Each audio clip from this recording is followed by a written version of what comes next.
Good afternoon, Talkback. You're on the air. Hey, how you doing, Mr. Hamilton? Hey, good afternoon. This sounds like my friend, Mr. Africa, from the great state of New Jersey. Yes, it is. Hey, how are you, my friend? I'm all right. Good. Yesterday I came home, and I live in two projects, two tall buildings, 20 floors each, and 14 apartments in each floor. Uh-huh. So I don't know the math for how many apartments. That sounds like about, you said 14 apartments in each floor? 20 floors. Right. Okay, so 14 apartments on each floor for 24 floors. That'd be 140 apartments in 10 and 280 apartments on 20 floors. But anyway, yes. Because it's two buildings. Yeah, that's massive. We have one store downstairs. It's ran by some Spanish people. No problem with that. That's okay. Brown, we good, whatever. When I walked in the store yesterday, now there are no black people that work in the store. It's only like their family, whatever, their friends. When I walked in the store, they have a big TV. As soon as you walked in, it's recording everybody. They were showing the police. This little kid is like about 11 years or 10 years old. He stole a pack of cookies. And they were playing it on replay. And they were laughing. And they were telling the cop where the kid lived at. And they was burning me up inside. But I didn't know eloquently how to express myself to the other black people that were in the store or my friends that were inside the lobby, because I left out the store and I went to look for the kid to tell them, like, look, don't go back in the store. They got the police in there to arrest you. So when I was walking in there, the other my friends, because they you know what they do. We're in the streets. They trying to make it. Everybody in there got a criminal record, whatever. They don't have no jobs. So we could guess what they do. So I'm trying to explain to them why I felt the way I felt. But I couldn't get it to them because they were like, sometimes when I go in the store, they give me some food. If I don't have no money, they let me get stuff and I pay them later. And to me, I'm trying to let them know, like, that did not justify, like, what they were doing or how I felt about them. So this morning, when I went to work for Dr. Kalfani at the Africana Institute at Essex County College, because I worked there for free, I can't get a job. 3 years I've been home now with a college degree. I cannot find a job. When I went in there, he gave me Dr. Michelle Alexander. You've been telling me about it. I already know. So, but give me a second. He gave me a DVD of her. She spoke at Elmwood Presbyterian Church, 135 Elmwood in East Orange. She spoke there on Dr. Martin Luther King's birthday. So he gave me the CD and he gave me the book. He's like, well, check this out, brother. So I went inside the little office that I have and I put the DVD in there on the computer and I started watching it. Tears started coming down my eyes. Like, everything she was saying was the reality that I've been seeing out here for the last 3 years. It's like she broke it down. She went to the start of the war on drugs, on how they have changed the whole system over to now make us like those that come out of prison with a record, the new niggas, the new slave of today, where you can't get a job, you can't work, you can't do nothing, you can't get married. Like, they do this with you, and then your children come up in that same system with the educational system. And I'm sitting there and I'm listening to her speak. Like, she's a light-skinned lady. Yeah. And I'm listening, like, the eloquence, whatever, and she was in church, talking to the church people. And you had a couple of people call today, and some of them were talking about the police, how they don't, like, they're not in our neighborhood, whatever. Like, some of them are bad, but most of them are good. But, like, people miss it. It's like, it's not that some of them are good, some of them are bad. It's not like even their character. It's the system in which they work in. Like, you are rewarded by the arrests you make. Like, you are not awarded by, like, solving the problem. So they may go in there with good intentions, like, I'm going to make the world a better place, but the system you work in give you money to lock these people up. So by you locking these people up, you continue the stuff that goes on decade after decade. Regardless of your skin color or whether you live testify here, Africa. Talk to me. Yo, I'm telling you, it's like, it's so deep. Like, I look at Obama, like, everybody's here from a different eye. For somebody that's been there, he has the best education in the world. He could be the smartest person in the world. But, like, when I see him, I don't see what everybody else see. He knows about this. It's not that he cannot be ignorant to this fact. Now, once did he speak about poverty? Now, once did he speak about the prison industrial system that we are suffering from?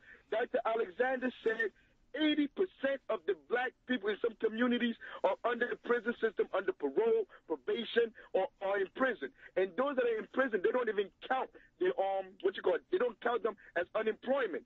So imagine if they counted these thousands of people, these millions of people under the unemployment. What would black unemployment be? Because right now in North, it's 39%. for Black and Latino. Just imagine they count all those people. Count your kids. I spoke to Christy. I was on TV. I talked to him, and I told my kids to get up so everybody could see that these are the people that it affects. When you tell me I cannot get a job, when you tell me to go work for $7.25 an hour, it's like people say like, yo, you being too uppity, like you got a lot of nerve to want to get paid more than that.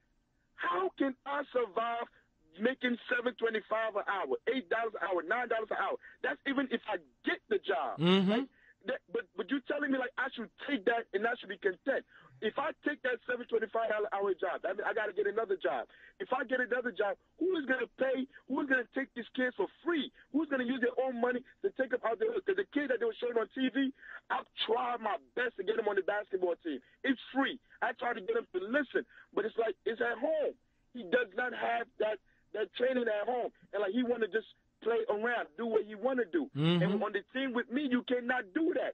So like he falls back, like whatever, like I'm not gonna listen to you. Like he gets all tough with me, like he puts his stake on the ground, and I gotta put my stake on the ground because if I let you do whatever you want to do, the other kids are gonna do the same thing. Right. And I have to let you go. But when I saw them doing that in there, like it just ate me up. And then when I saw this DVD, like tears just started coming down my eyes because I don't know how to like get people to wake up and see what's going on. Like there was a young lady that worked in there with me. She's in the Africana Institute with me. Like she must be there because she want to do good. But I'm telling her this. She's sitting there listening to the DVD with me, and she's still telling me I have an uncle that went to prison. He makes $180,000. He works for the sheriff department. Like when he was a kid, he got in trouble, but it's still okay. It's what you make of it. Like I would never get in trouble. I'm like, and it's not that you will never get in trouble. You are the chance of you getting in trouble are very high. I mean, no matter what you do. But I could not get to it. I just had to get up. I took the book.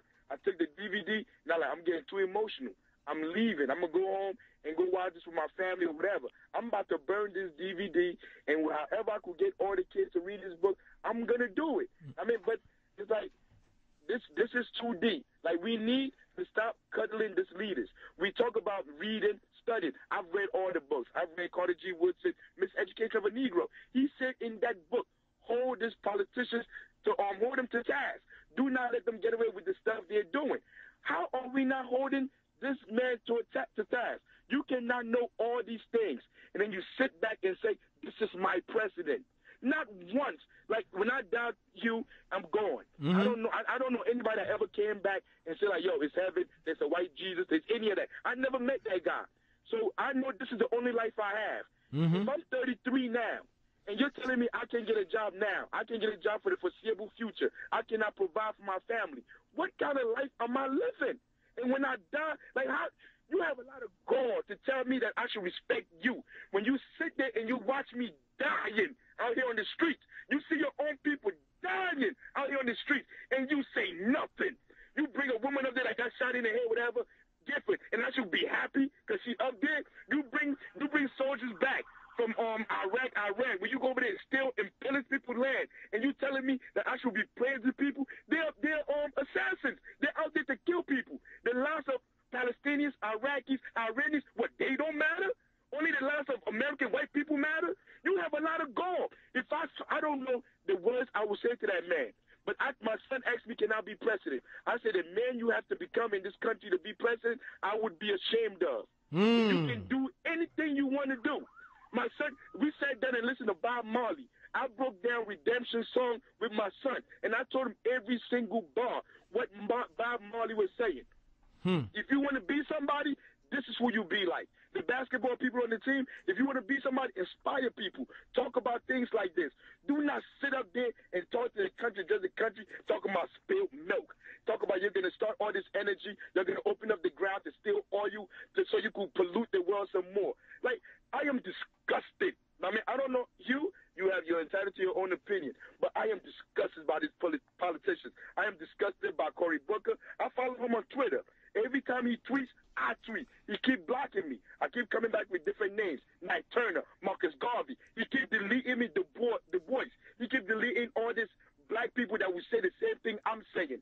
How can you say you're for our people when you continuously do nothing about education, do nothing about jobs, do nothing about recreation for the kids? Like, I would debate any one of them anytime, and I will mop the floor with them because I have the truth on my side. I don't care what school they went to. You cannot beat the truth. Never, ever would you beat the truth. And they will never debate me. They will never talk to me. I talked to Christy. He talking about if you commit a violent crime, you should not get bail. They should let you sit in prison. Who are you talking to? That may sound good to somebody that's never been in the system. But if you commit a crime, you're not guilty. The police locked you up. They just locked you up because you had to go to trial. How you going to tell me I cannot get bail to come out and get counsel on something I'm not guilty for? I am not a criminal when I walk inside that jail. And most of the people that get locked up are not criminals. Police lock you up so they can get funding. They lock up everybody, right? Because the more people you lock up, Mr. Alexander said it, the more people they lock up, the more funding they get. So how do you sit there and tell me, like, I should love you as a cop? In Newark, New Jersey, only 20% of the people that are police officers live in Newark. I asked a police officer at the city council meeting. He said only 20% of them are from Newark. How do you, as somebody else, you don't give jobs to those in Newark, but you give them to the police officers outside of Newark. Board of Education, outside of Newark. Everything outside of Newark. And then how do you expect the people here to survive? And then you blame the same people. I'm about to go now, Hugh, but I could talk for